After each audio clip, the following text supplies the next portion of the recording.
From the European Parliament in Brussels, this is Raw Politics.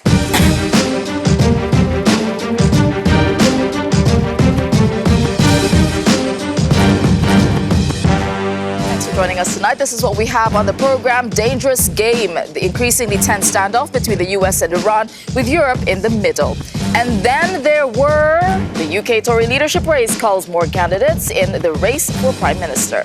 Italian charm, why Matteo Salvini wants Italy to be America's best friend in Europe. Plain shame, the growing movement asking you to give up flying to save the planet. And history repeats. Donald Trump surprises no one in tonight's Raw Moment.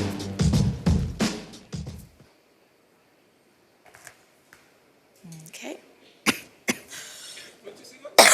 Well, okay. Culls. Oh, Culls, okay.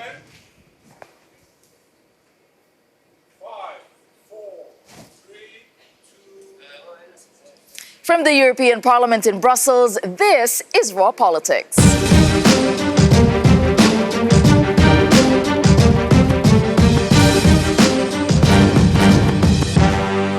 Thank you for joining us tonight, and this is what we have on the program. Dangerous game, the increasingly tense standoff between the US and Iran, with Europe in the middle.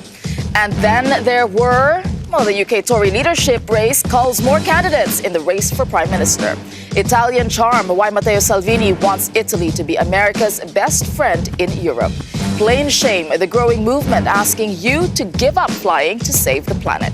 And history repeats. Donald Trump surprises no one in tonight's Raw Moment.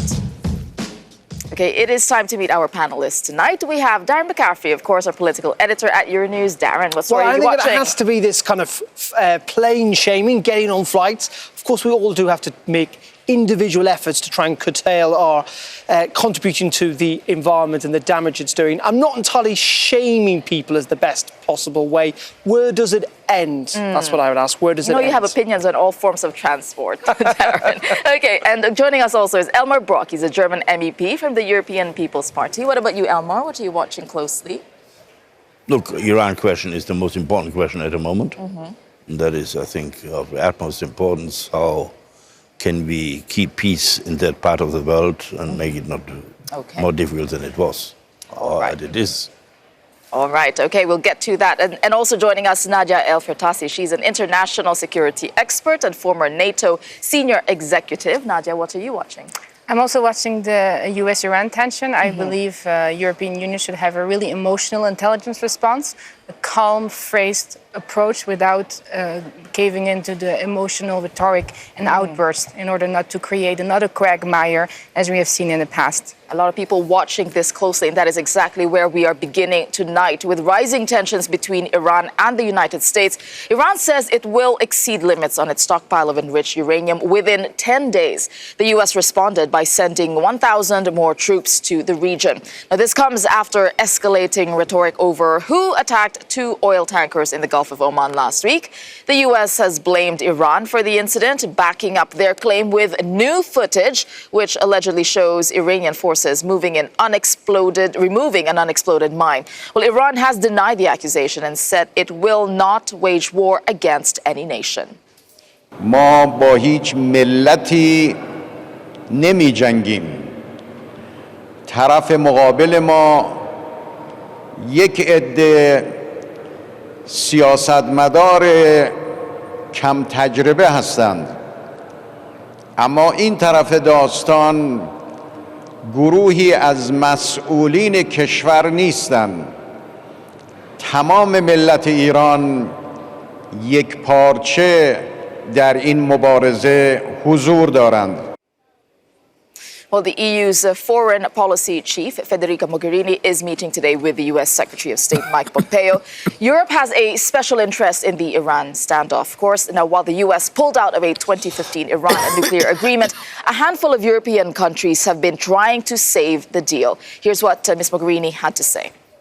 Our focus is to keep the agreement in place and keep the implementation of it. And this includes, as you know, a lot of work we have done with the member states, in particular the three, but also others, to put in place mechanisms that can allow the Iranians to benefit from the economic transactions that can legitimately take place. This is all part of our effort to keep an agreement in place that so far has prevented Iran from developing a nuclear weapon. Okay, I mean, we know what the EU wants to do. They want to salvage the deal, keep Iran on side, keep everyone calm. What role should the EU be playing in this escalating tension right now? Are they playing a little bit too much in the middle and have to take a stronger stand on this, Elmar? No, we are very clear. We were clearly on the side of the deal, which America has left. But you're not going to get America back on it, right? No, but we want to keep it with Iran alone. In order to avoid that the Iranians can build a bomb, and on the other side that no war starts because Iran is bombed. That is our position. Therefore, we stick to the deal. But we have to see that also the Iranians have to keep the deal. If they have threatened now that they do not fulfill any more the conditions of the deal, then we have a new situation. Okay, so what you were talking earlier about exactly that kind of approach and that. Yeah, I think there's a stigma. We live in a society of instant gratification. The diplomacy is seen as weak. I think, in my view, we need to exhaust all diplomatic measures first before taking any intervention.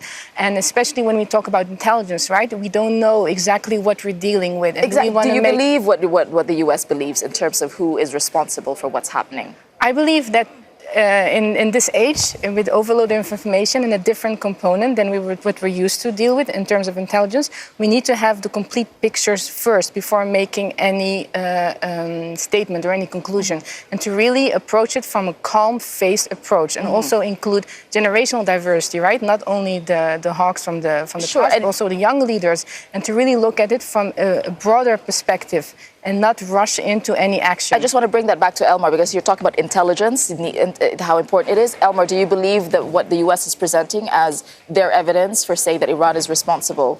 I think it's a good possibility if they see the revolutionary guards who are not under the control of President Rouhani and do not like his policy, it might be the case, but it might be also other cases. It's a classical way of provocations. So you think the U.S. is provoking? It's a possibility. I do not know yet, really, who is responsible for that. But in one sense, the U.S. is responsible. We would not have the whole stuff if not the United States would have left the deal. That's the very thing. The United States has left the deal. Then Europe alone cannot fulfill the conditions of the deal because of the economic promises. And now we are in that circle. But the starting point was as the United States left the deal. Okay, I think that's the point, though, that essentially the deal is dead. And Europe can't really do anything to stop it. I mean, Europe's pretty impotent in all of this. The United States have said they've obviously reimposed these sanctions. Donald Trump calls it the worst deal the history of the United States has ever signed, ever. Iran now in response, some might understand, or would say understandably so, has said that it's going to continue enriching uranium, that it's going to break through that seal in less than 10 days' time. And in those circumstances, the EU then has to fall into line because Iran will have officially broken the deal. And the question then is, what then happens next? Because it's not just, of course, the EU and the United States that might be involved in this. Israel has made it very clear in recent days that they will intervene to stop Iran from developing nuclear weapons. In terms of foreign policy, you did manage to speak to yeah, indeed. Just before we came on air, I managed to speak to the EU's chief spokesperson on foreign affairs, and this is what she had to say when I started by asking her who she thought was to blame for the escalating tensions. There's no point in going into a blame games here. What is at stake is our security, and that's why we put all our efforts and all our engagement into ensuring that we have the mechanisms, including the JCPOA, in place to ensure that, as I said, Iran doesn't develop nuclear weapons, and that we continue to work in this direction. And that also goes in, if you look at the situation in the wider region. With Iran, we have the JCPOA in place, but that doesn't mean that we don't discuss other issues, and issues of the situation, for example, situation in the region, are of concern for us. But in reality, the EU is simply a spectator in all of this. The United States is clearly driving it in terms of the sanctions. It is sending military to the region. Iran is potentially blowing up oil tankers in the Strait of Hormuz. I mean, the EU is just standing by. It can't do anything. It's impotent.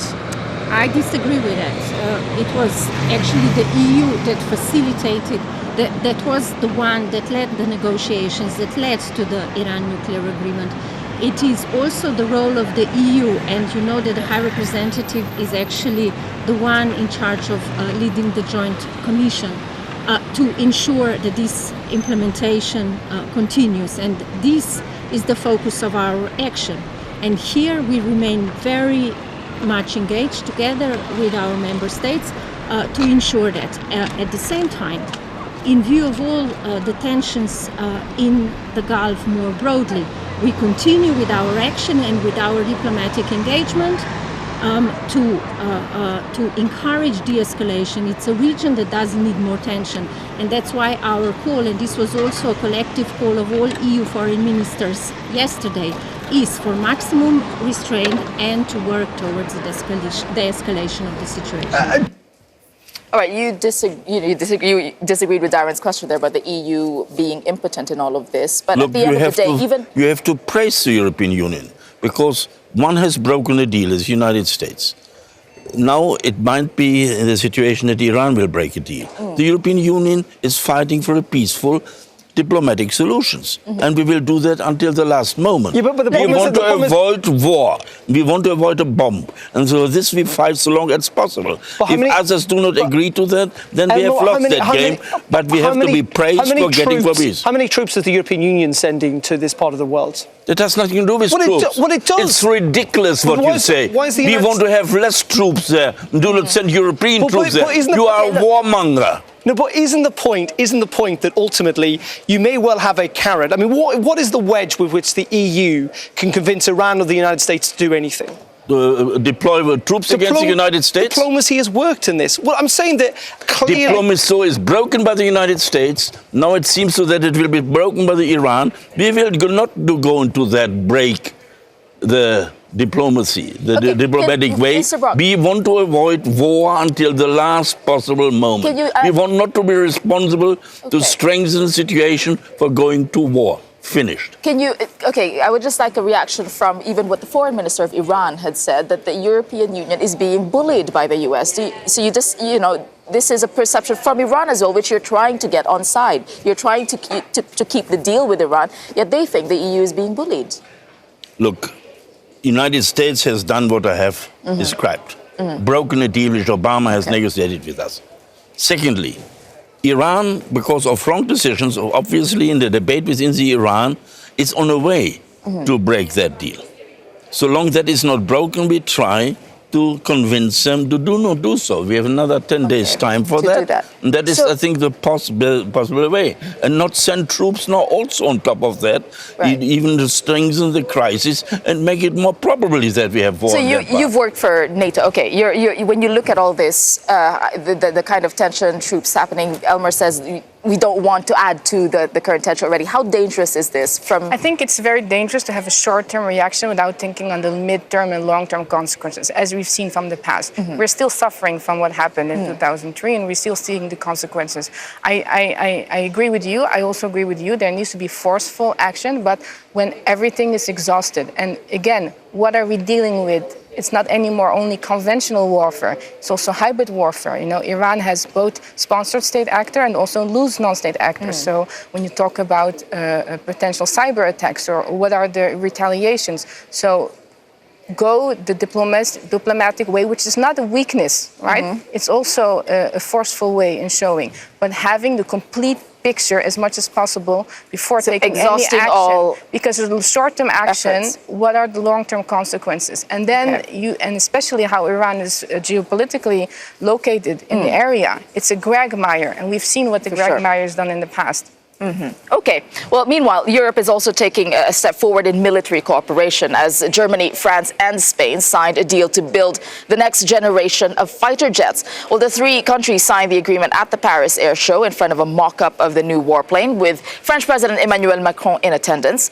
The plan will also include a joint air combat system that could also control drones and satellites. I mean, that, we were talking about, militarization, military. Is this the first step that we're seeing towards finally a united European defense strategy? What do you think, Elmar? The fact that Spain, France, Germany today signed this deal, what is the importance? Since we have permanent structured cooperation with agreement that we cooperate in certain questions, there are already 34 or 5 projects on the table. This is one of them. This is perhaps the most costly one, most important one. And that is the question that Europe itself wants to build up its own position in that and to spend the money properly and have our own possibilities and not to be in the hand of one country in this situation. But we have done it in the past too. Right. So Europe is... The Tornado, for example, was such a project, and other I can mention. And therefore, I think it's so is this Europe's way of to be more its modern own in man? this question. I think in some ways, what's interesting is obviously the UK is not involved in this, and they're developing their own fighter jet, which I think is due to be delivered 5 years beforehand in 2035. This is still a long way off, but clearly, when it comes to plane technology, it's slightly too easy to say, we're jumping towards some type of greater military cooperation. Plane technology, fighter plane technology is incredibly complex and will always have to involve, at least in Europe and most other countries, cross-border cooperation because it cannot be achieved by one country alone. For example, the UK is working with the Italians on their fighter jet, but clearly, and this comes back to the earlier point I was making, if Europe wants to have a genuinely effective foreign policy where it is not just the diplomat in the room but also has the ability to carry a stick, that yes, of course it is militarily going to have to cooperate a lot better in the future, and this is potentially a step towards that. A significant sign as far as, as in general for NATO. What about for NATO as well? So I agree. This is not the first multinational project. Sure. I think even though you're part of an alliance, you can have several nations have similar interests working on things. My view would actually be on how do we bring these capabilities, right? These big capabilities into the digital age, because this project is foreseen to finish by 2040. By 2040, the technology has already been evolved at such a fast pace. So how do you build these complex systems that are hinged on a digital network, right? Because everything is connected now, and space security. But is this about technology or a show of might as well? What is this? It should also, in my personal view, it should also be more about the ability of nations to keep up with the digital transformation, right? Because the plane itself is useless if it's not hinged on a digital network, right? Because airspace security, everything is hinged on network. So how fast are we staying adapting? Already you have the big gap between the US and the European Union, and then you have Russia and China as well, who have a large competitive edge. So how can you also make it not only so Europe is pretty much just joining the race in this sense? When you've got drones that essentially, with no one in them, that can bomb from targets remotely, a fighter plane that's going to be finished in 20 years' time, where are we going to be technologically then? Exactly. Good that question. is part of the situation. We want to have this broad digital thing. The plane is the minor thing in that. It's a much broader concept in order to be up to date in these questions. And I think it's a very good development. You have to start one point and not to wait forever. And therefore, I think it's an important step forward. If the United Kingdom one stage after they have come up to terms with this Brexit and future relations. It also means adopting a risk-tolerant approach, right? All right. Well, Europe and the US may appear to be drifting apart in some aspects, especially when it comes to matters of defense, but it seems that Italy might be the exception. Europe and the United States. So as the two countries seem closer than ever, let's take a look.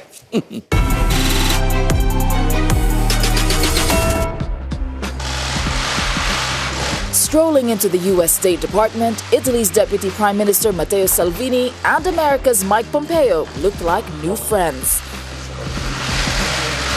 As the fresh face of Europe's nationalist alliance, the Italian leader used his U.S. visit to speak of a, quote, common vision between the two countries. L'Italia vuole tornare a essere il primo partner, il partner più importante nel continente europeo per la più grande democrazia occidentale, non solo per interessi economici e commerciali, ma anche per una comune visione del mondo, dei valori, del lavoro, della famiglia, della società, dei diritti.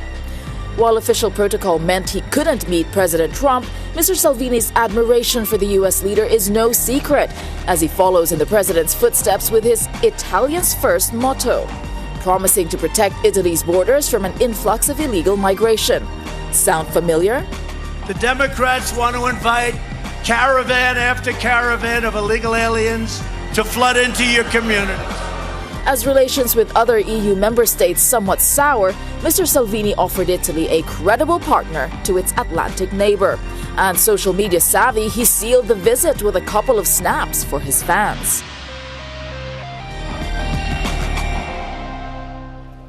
What do you make of that, Darren? Well, I think it's interesting. The New Yorker magazine called him, actually, Salvini, the Donald Trump of Europe. And it's clear that there have got an awful lot of common, both the Trump administration and Salvini. But it is, again, a reminder that Trump is willing to reach out to, whether it be Hungary or Poland. Shopping for allies. We're shopping for allies as that relationship with people like Angela Merkel and Emmanuel Macron has become very, very cold and difficult. Well, there you go. Okay, coming up on Raw Politics, the UK Tory leadership contest enters the next stage. Plus, is Europe ready for 4 more years of Donald Trump? The American president launches his re-election campaign. That's coming up.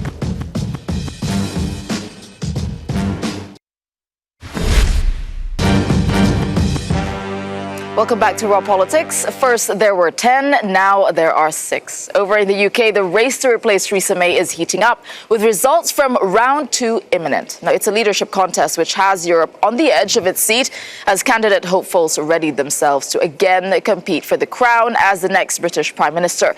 At the end of round 1, 3 candidates failed to qualify and 1 more dropped out. So who's still in the running and who could be on rocky ground? Okay, to find out more about this, let's cross now to London, where correspondent Tig Enright is standing by for us. Tig, so we are expecting the results of round 2 quite shortly. Can you just tell us what can we expect? Well, at this stage, it's a case of who will be facing off against Boris. And we're entering into a really decisive stage in this race. Yes, 6 candidates are going to a vote this evening. The weakest among them will be eliminated. So it could be at most 5 remaining, although it could be fewer than that, because if some don't get above a certain threshold, 33 votes from MPs, well, then they will also be eliminated.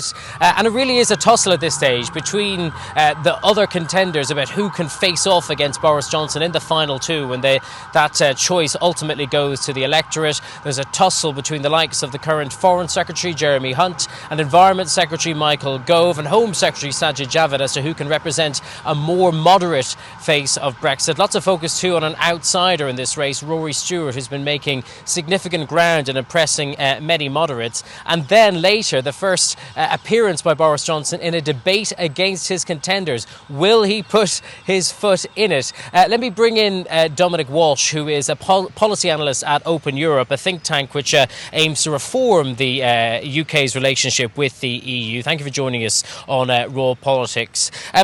Who is your money on, Dominic, in terms of who's going to face off against Boris in the final 2?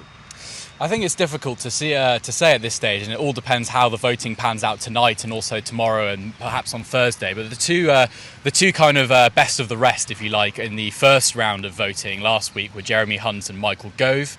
But there wasn't really much to choose between them, both in terms of the votes they won last time and in the endorsements they picked up since. So there'll really be a tussle between those two about which of them is the kind of not Boris candidate to go up against the former Foreign Secretary. What about Rory Stewart, someone who was a relative unknown before this race? He's really impressed many moderates, and I think, interestingly, people outside of the Conservative Party, as he's been touring the country with his campaign, has been gaining support. But is there any chance that he could make it through to the final 2, do you think?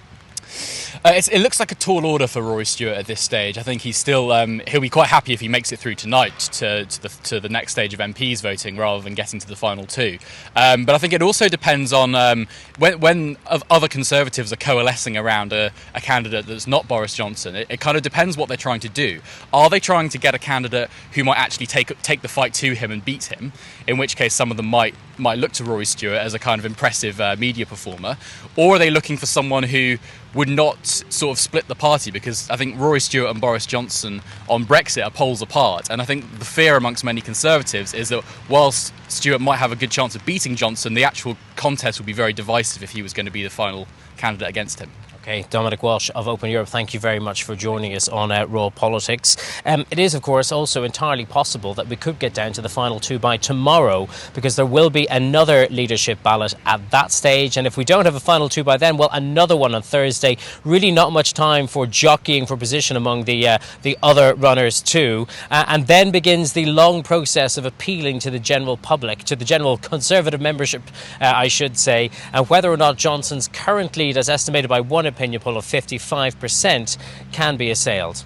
All right, thank you for that, Tig Enright there. And joining us now in the studio to discuss this are Diane James, British MEP from the Brexit Party. We also have John Proctor, British MEP from the European Conservatives and Reformists Group. And still with us, Elmar Brok, German MEP from the European People's Party. I mean, you talked a lot there about what's happening in the Tory candidate race. I want to start with Elmar, actually, from the view from Europe. When you're watching all that, looking at what's going on, what is the feeling? Is it anticipation? Is it anxiety? Watching that?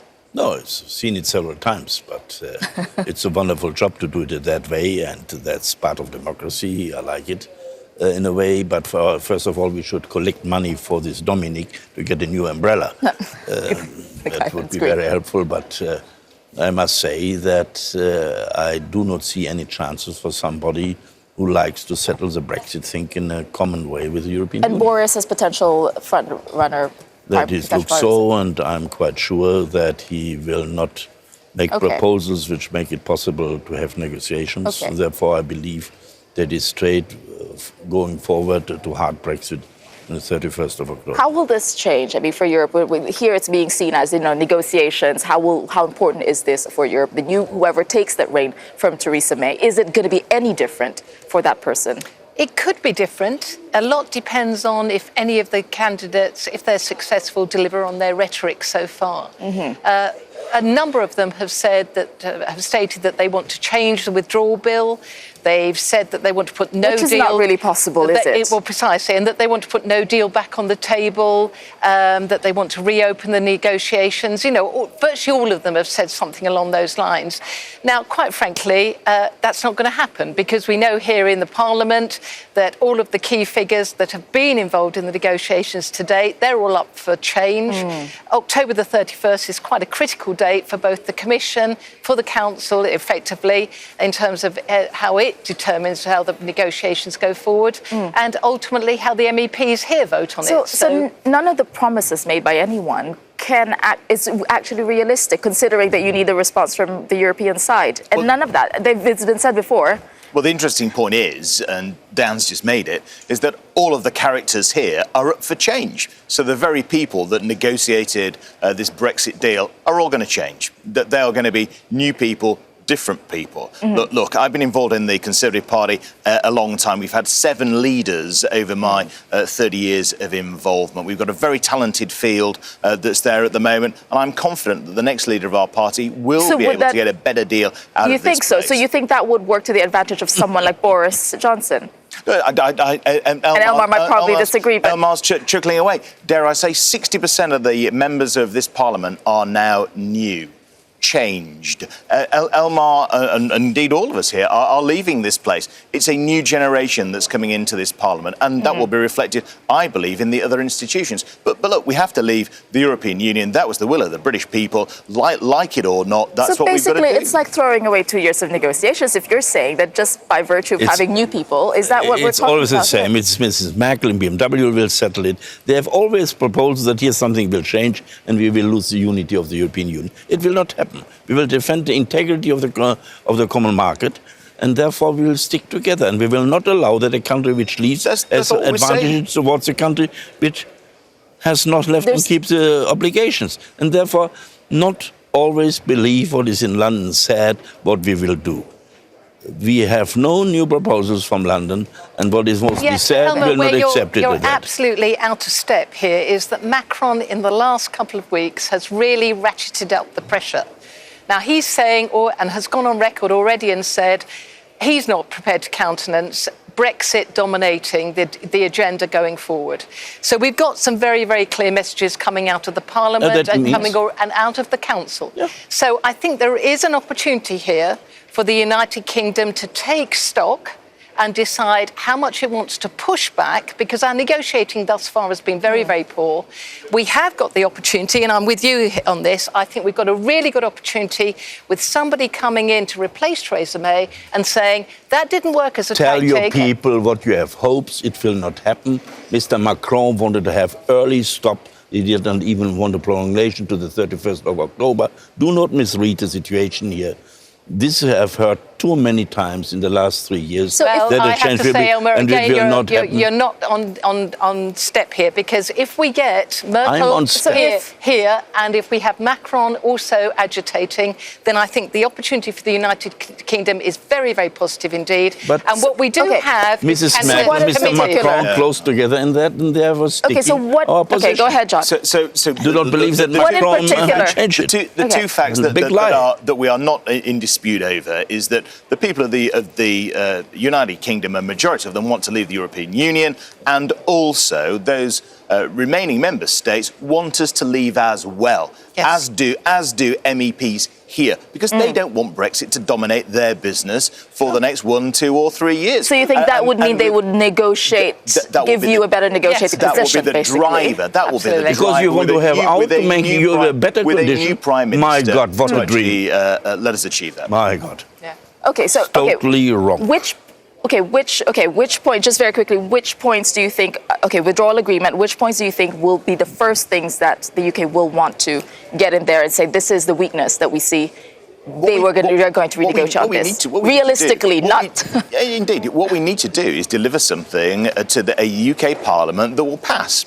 That will actually get through. There's a specific issue. Then you have to deliver something that this House the Irish passed. backstop that actually needs reform, and there is a growing realisation of that. I said realistic. That's that 2 years ago already. Unrealistic. Okay. Nothing has changed. Let's see. Tell this your is people exciting. further lies. Well, it's not just in London, actually, where there's big jobs up for grabs. In fact, ahead of the EU summit this week, the political horse trading is well and truly on. Let's take a look.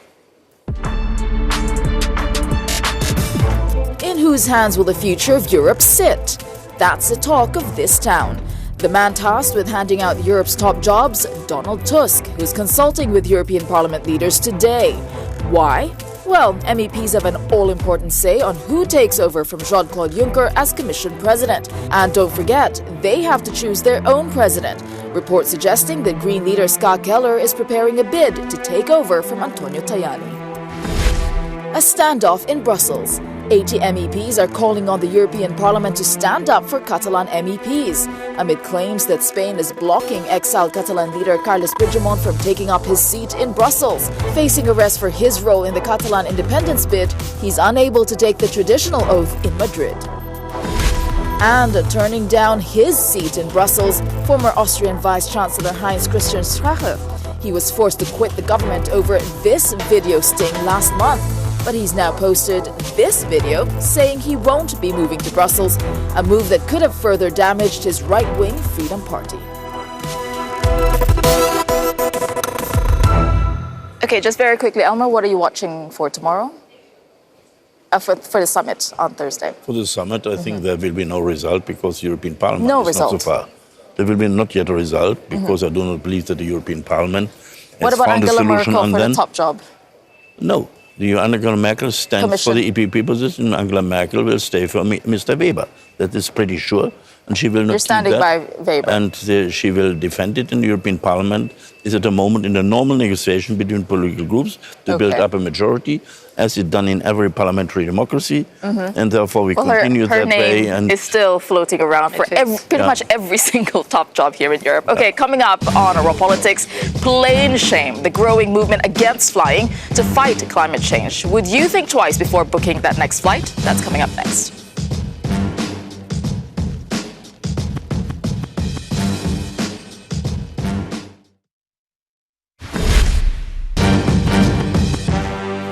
Welcome back to Raw Politics. Well, refusing to fly and encouraging shame on those who do.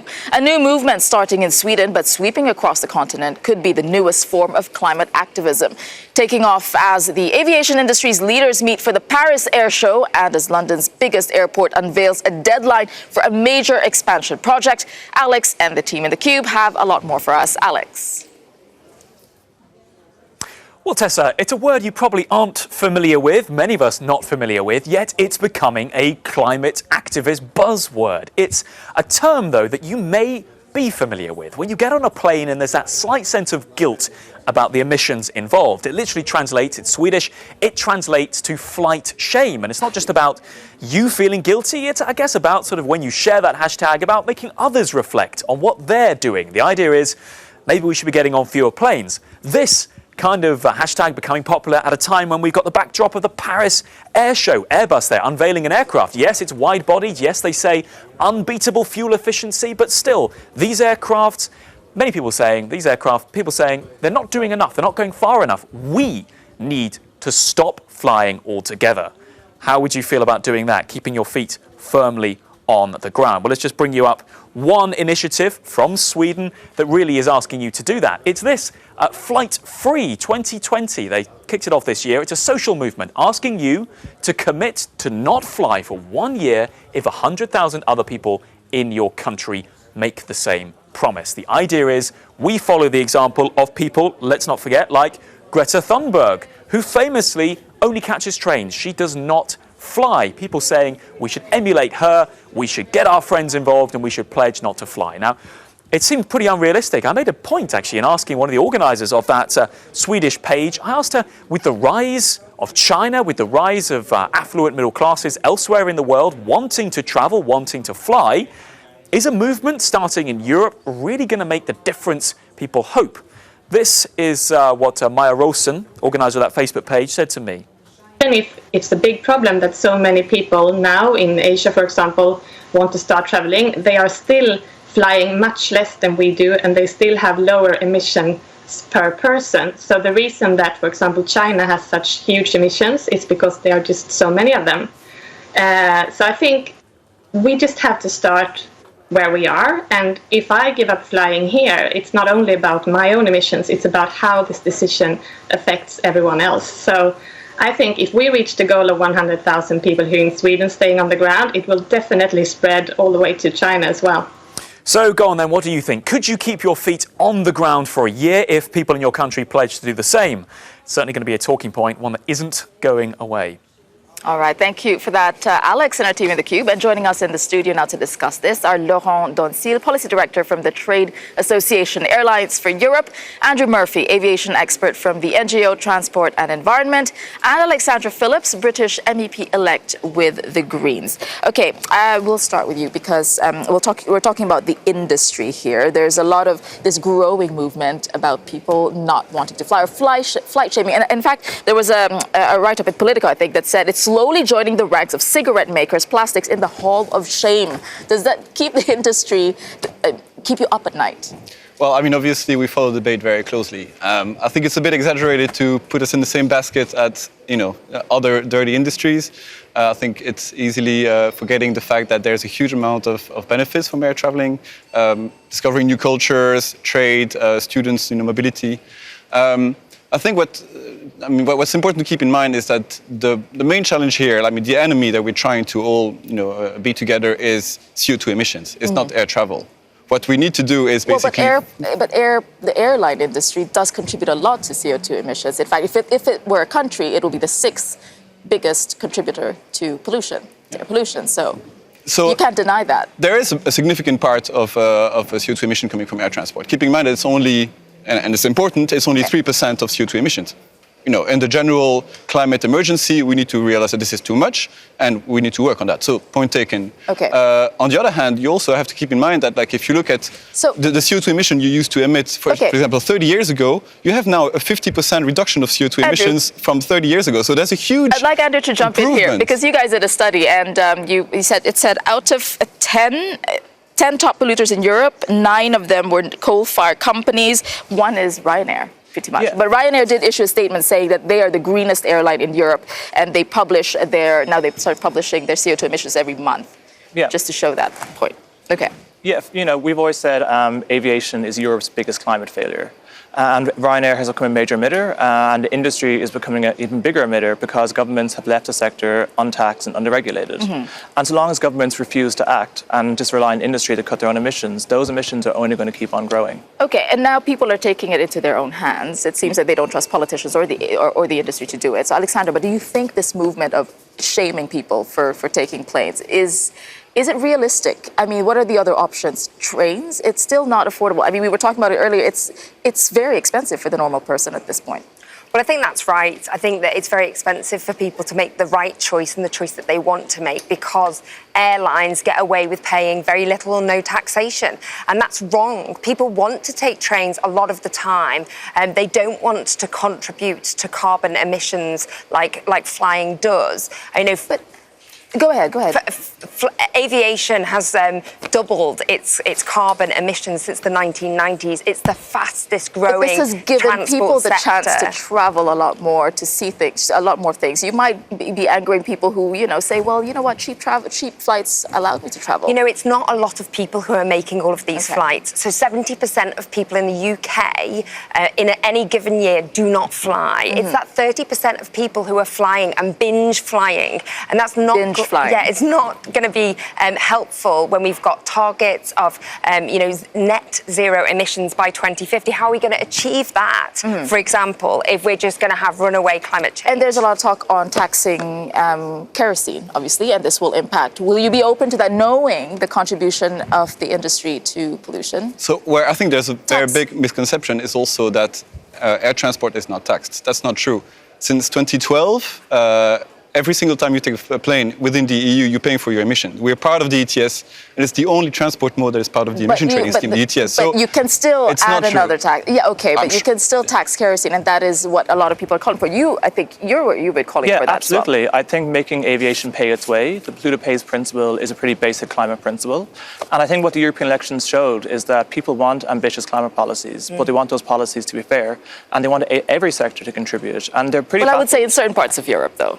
To quantify where people do want climate policy, they want the policy to be fair. And I think people are looking at the aviation sector, which not only is failing to cut its own emissions, but isn't even paying tax. It's a huge amount of benefit. But do you think because if you do that, if airlines do get taxed, what they will do, correct me if I'm wrong, is increase prices because someone's got to pay for that, and that will be consumers. Yeah, and the people who fly most often tend to be those most well off, so I think they can afford a little extra cost. But what taxing kerosene will also do is it will incentivize cleaner aircraft, it will incentivize cleaner fuel.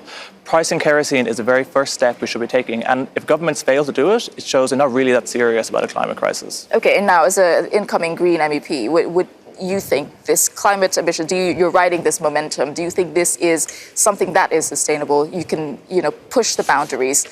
Or is this just for the beginning? The wind in the beginning. I think we've seen such an enormous movement around climate change just in the last 6 months. We've had Extinction Rebellion, we've had the youth climate strikes, Greta Thunberg, David Attenborough documentaries. This is hugely important. How would you get people in Poland or countries that where the Greens didn't do so well? How would you get them on side? Well, I think what it does is it brings people in. It brings climate change and the issue of climate change into people's homes. They understand that it's something they need to tackle. Not just now, but also for future generations. And I'd like to ask, would you give up flying? Would any of you give up flying? But I yes think or no? I think we shouldn't put the focus too much on people. I think governments are the ones who need to act to reduce aviation emissions, and we shouldn't expect the public to take the matter to solve the problem entirely. So not just the public. All right, coming up, we do want to hear from you on this topic. We're asking you the same question. Would you stop flying to save the planet? Your call is coming up at 7 p.m. local time, Brussels time.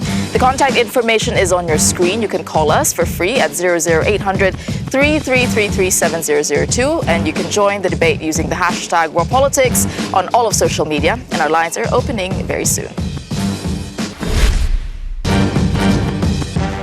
Welcome back to the program. As usual, your call is coming up right after Raw Politics, and our correspondent Jack Parrock, he's hosting tonight that your call right after the program. He's going to be joined by British MEP Diane James, and still with us on this section is Darren McCaffrey. All right, Jack. We have 3 questions every night, so what is it tonight? 3 questions. One of them is somebody who's, we're going to be talking about Trump, accustomed himself to calling into TV news shows. Take a look at the questions. Every day between now and November 2020, we are going to keep on working, we are going to keep on fighting. Hoping for 4 more years in the White House, Donald Trump launches his 2020 presidential bid. For Europe, it's been a difficult relationship, with the US reneging on its commitments from the Cold War arms treaty with Russia to the Iran nuclear deal and the Paris Climate Accord. But one leader who will cheer on Donald Trump is Italy's populist leader, Matteo Salvini, who said his country is America's most reliable ally on a trip to Washington yesterday. What do you think? Is Europe ready for 4 more years of Trump?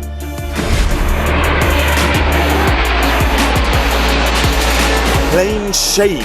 It used to be the reserve of the rich, but the rise of cheap flights in Europe has brought flying to the mass market. Low prices maybe, but a high cost for the environment. As Ryanair joins coal companies on the list of Europe's worst carbon emitters, there's a growing campaign encouraging people to stop flying. Meanwhile, the French government is pushing for an end to the tax exemption for jet fuel, and the Netherlands is planning to start taxing air travel. So we're asking, would you stop flying to save the planet? And feeling crowded? The global population is expected to reach 9.7 billion in 2050 and could peak at nearly 11 billion in the year 2100. But in Europe, decline. The continent's population is expected to decrease by 120 million people over the next 80 years, with Italy alone dropping by 20 million. Faced with a perfect storm of an ageing population and high emigration rates, some countries are fighting back. Italy's proposing to give land to families who have a 3rd child, and Hungary's offering tax breaks to mothers who have at least 4 children. So we want to know, does Europe need a baby boom? Come on, Europe, have your say. Is Europe ready for 4 more years of Trump? Would you stop flying to save the planet? And does Europe need a baby boom? You can phone us for free at 00800 33 33 702 or send an email to rawpoll@euronews.com. On social media, use the hashtag #RawPolitics and you can search for us on Skype. We can see your face if you call us there. Exactly. Okay, you know, one of the questions there, baby boom, that was interesting because the world population is going to reach 9.7 billion, but then Europe's is shrinking. Isn't it an interesting reversed contradiction? It's a huge question as well. I mean, sort of my parents' generation would have been known as the sort of post-war baby boomers. Yeah. And now we're seeing a decrease in population. Is it cultural? Is it the way we work in these days? People can call us and let us know what they think. Do you think that Europe needs a baby boom? No, it doesn't. I mean, you know, we've got the big challenge of artificial intelligence coming along. We already know that that's going to take out jobs. If we still are trying to replicate the employment model and the career model and all of those sort of things that has, you know, dominated societies and Europe for the last 30 years, we're on a hiding to nothing. We just can't do it. Why not take stock of things and say, hold on, here's our contribution, we won't make that. But you have the likes of Viktor Orban saying, hey, have more children. But Hungarians indeed, because have more there are particular problems in particular countries, not least of all those that essentially have got quite a strict attitude, let's say, towards migration. Italy being a very good example of that. But you know what the world does not need is actually fewer flights, as linking back to the previous discussion, what it needs is fewer people. This world is incredibly, at the moment, overpopulated. It is only going to get worse. Thankfully, the global trend, not just in Europe, is on the way downwards, apart from parts of Africa. So there will be fewer people in the future. But ultimately, it will increase, Darren. It's going to increase. In the short term, up until probably the end of the century. But, you know, the demographics are quite stark in some parts of the world, not least of all China. But my word, if we want to save the environment, Okay, Darren's really passionate about this. There should be fewer people people on the planet too. Be as passionate and call us and let them know what you think. So join Jack and Diane tonight on Your Call and join in that debate. Okay, for tonight's Raw Moment, history repeats itself for U.S. President Donald Trump. Let's take a look. I am officially running for President of the United States, and we are going to make our country great again. This is a movement like we've never seen in the history of our country. With every last ounce of heart and hope and sweat and soul, we are going to make our stand. Every day between now and November 2020, we are going to keep on working, we are going to keep on fighting, and we are going to keep on winning, winning, winning. Make America great again! Thank you! I think if anyone's hoping to and they're going to text that number, it doesn't work if you're in Europe. 4 more years, Diane. 4 more years of Donald Trump. Is Europe ready? I think it's very likely. Yeah. Just as we've got the polarisation here in European member states between the so-called populists and the so-called federalists, exactly the same is happening in the US. I've just spent a few days over there, albeit in a Democrat voting area, and they are so entrenched, and so are the Republicans. His slogan hasn't changed. All right. Used by Ronald Reagan back in the 80s. Make and America Clinton. great again. Okay. All right. We'd love to hear your views. Don't forget you can call in after the show. Your call is coming up next. Thank you for watching us. Have a good evening.